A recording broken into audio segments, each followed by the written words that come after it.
Hi, I'm Aisling Curtin. And I'm Trish Leonard. And welcome to 5-minute breakouts from sunny Lanzarote. So you may see in the background it looks really sunny here today. However, that was not the case yesterday. Do you want to tell them a bit about that, Trish? Oh yeah, it's still raw. We tried to land in Lanzarote yesterday, but there was like a really bad storm. So we couldn't land, and we ended up being diverted to Fuerteventura. And basically dumped on the ground and left to our own devices. News started trickling in from the Irish are great. They all band together in these situations, so word spread. So we would have been probably waiting in the airport 9 hours for accommodation overnight. And really put outside our comfort zone in that we would have been sharing a hotel room with strangers.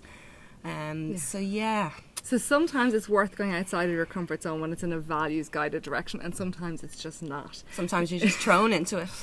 So, but there was a really important moment for us in the airport in Lanzarote, where we found out that we might be, staying and may have to stay with strangers. And Trish has been off cigarettes for, is it over almost 3 weeks now? Almost 4 weeks. And Trish went in and she bought a packet of cigarettes and she was about to smoke. And then what we decided to do a breakout right there and then in Lanzarote Airport, where I asked Trish if she'd be willing to do a mindfulness exercise that just took a couple of minutes. Mm-hmm. Would you like to tell them about your experience of that exercise, Trish, and what it helped you do or not do? Yeah, well, I suppose because I was feeling a lot of what was happening was outside my control.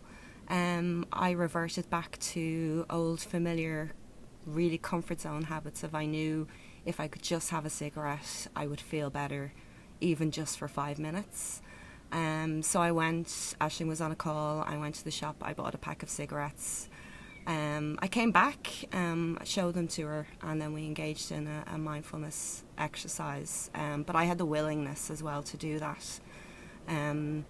There was a lot of things I could have done differently. I could have just bought them, went out, had the cigarette, and then came back and told Aisling, but I didn't. So I think I was already in the place where I was open to connecting with my values. So that's really what I got from the exercise. It was just that kind of, as Frankl says, that kind of gap between the stimulus and response. I had the power to choose how I was going to respond. So really tapping into my own internal experiences and what I was really unwilling to feel at the time. The discomfort, the panic of not knowing how long we'd be there, of all of the maybe having to share with strangers. So a lot of it was outside my control. So I think the exercise that we did just helped just bring it in and focus on how I could respond, and also the steps that I could take in line with my values, and also just avoid taking even just one cigarette that would have probably made me feel better for 5 minutes, but then would have left me with a lot of difficulties then after. Yeah, absolutely. And I think for me, the part that was outside of my comfort zone was not trying to convince Trish not to take a cigarette. It was just around, and not trying to actually kind of placate or going to try to make her feel better, which there's nothing worse. If you feel bad and somebody else is trying to at least you and kind of just say, oh, it could be worse, there's nothing that makes you feel worse. So I kind of stepped away from that. And I just said, look, can we do this exercise? And if you want to still have the cigarette afterwards, by all means do. So that brings us to what we already wanted to talk about today. I didn't have one, by the way. She didn't have one, by the way. So that brings us to what we wanted to talk about today, which is accountability partners. We have an accountability partner in one another, which is great. Yeah, because I don't actually know if Aisling hadn't have been there. I can't tell.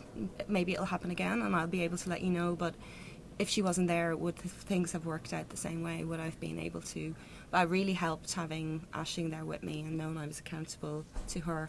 And also it was in my mind that you guys who are watching, I also feel accountable to you now to walk the walk. Me too, to you guys and to Trish as well. And funnily, I was talking to media coach Victoria Mary Clark, who was talking to me all about accountability partners, so it seems to be going everywhere. So one thing we'd encourage you to do today is, if you're not already part of our Facebook page, please do join, and also to find one person who can be your accountability partner that you check in with each day to make sure that you're continuing to go outside your comfort zone.